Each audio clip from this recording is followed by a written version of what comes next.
It's difficult to disprove the existence of silent, invisible conspirators, just as it's difficult to disprove the existence of an invisible giant rabbit. But the hypothesis seems unlikely. However, the second scenario may provide a solution to the problem. Perhaps the co-conspirators were unaware of Joseph Smith's appropriation of their literary work. Perhaps the actual author or authors of the book were dead. Here, too, though, serious doubts intervene. This is a little out of order. I need to rewrite this. Oh well. This is what you get for work in progress. With all the notoriety that Joseph Smith and the Book of Mormon gained, it's hard to imagine that the actual author or authors of the book, if they were still living, would not have stepped forward and put an end to the charade and claim credit of authorship. And in any case, witnesses to the translation process are insistent, as I said, that Joseph Smith did not bring a manuscript with him and was not reading from the already written text. This fact seems to work against either form of the external conspiracy hypothesis. Moreover, the various authentically ancient Near Eastern elements of the book are still unaccounted for by either hypothesis. And finally, it's simply hard to imagine how the process might have worked. The grammar and vocabulary of the original manuscript of the Book of Mormon plainly represents non-standard English, of the kind that would be expected from a person of Joseph Smith's class and educational background in the early 19th century. If another individual, or group of individuals, more learned, educated, and urbane, actually wrote the Book of Mormon, we have to assume that it was composed in something much more like the standard literary English of the early 19th century than what we actually see in the original manuscript. Or, alternatively, that a learned person deliberately composed it in an uneducated frontier dialect.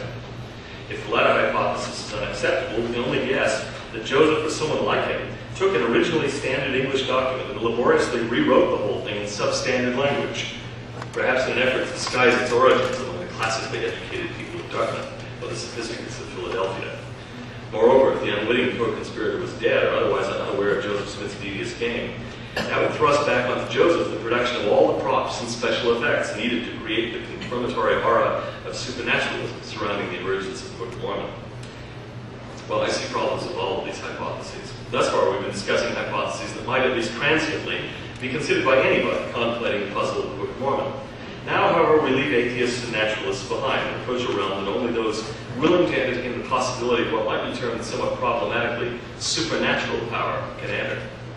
The first circle of this realm is the one I've called supernatural but demonic. Those who recognize that no naturalistic hypothesis can account for the historical data regarding the coming forth of the Book of Mormon, or for its seemingly strong links to antiquity in the Near East, but who still do not wish to take it as an authoritative spiritual guide, have this one last fallback position. They can concede virtually every argument advanced by advocates of the Book of Mormon, but neutralize the Latter-day Saint case by noting that Satan himself masquerades as an angel of light. In their support, they can cite the very words of Jesus regarding the last days. Impostors will come, claiming to be messiahs or prophets, and they will produce great signs and wonders to mislead even God's chosen, if such a thing were possible. Such an argument is difficult to deal with. It's perhaps fair to point out that such people themselves might be among those deceived. They should not discount that possibility. We're all fallible. But it's also fair to ask whether God is the kind of being who would allow people like the Smiths and the Whitmers and the Cowderies and Martin Harris and others, who the historical data clearly indicate were sincerely and prayerfully seeking him, to be led astray to perdition. If so, how can we trust him in anything? How can any answer to prayer or understanding of Scripture be relied upon? In the last analysis, though, advocates of the Book of Mormon will simply point to the test suggested by Jesus himself. Beware of false prophets, he said, men who come to you dressed up as sheep, while underneath they're savage wolves. But he did not say, as he surely could have, that all claimants to prophecy after his day would be marked by that very claim as false portenters. That would have been simple. A person claims to be a prophet. He's not. Instead, he said, you will recognize them by the fruits they bear. Can grapes be picked from briars or figs from thistles? In the same way, a good tree always yields good fruit, and a poor tree bad fruit. A good tree cannot bear bad fruit, or a poor tree good fruit. Advocates of the Book of Mormon can perhaps be pardoned for maintaining the fruit of the Book of Mormon in changed lives and hardships overcome, deserts tamed, in other regards, has been good, indeed remarkable. Those considering this issue will have to determine for themselves whether the doctrine and the life led by those who accept it tastes good. And as the Latin saying goes, there is no disputing about taste.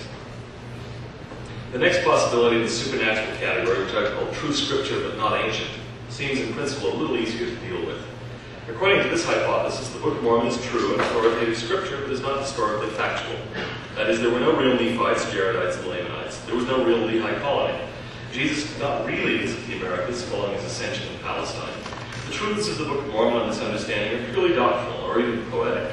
set for some reason in a framework of narrative fiction. Or perhaps the Book of Mormon should be compared to the parables of Jesus, which teach important principles, although they're clearly not intended as literal history.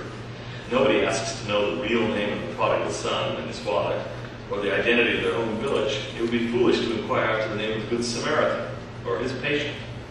Such a view obviously ascribes a certain value to the Book of Mormon, but essentially neutralizes the value of the book as a second witness for Christ. For if Christ did not really appear to real Nephites, it is less than obvious that the Book of Mormon constitutes independent evidence for his divinity, his atonement, his resurrection. Still, the fundamental problem with this notion is that it seems to involve God in purposeless deceit.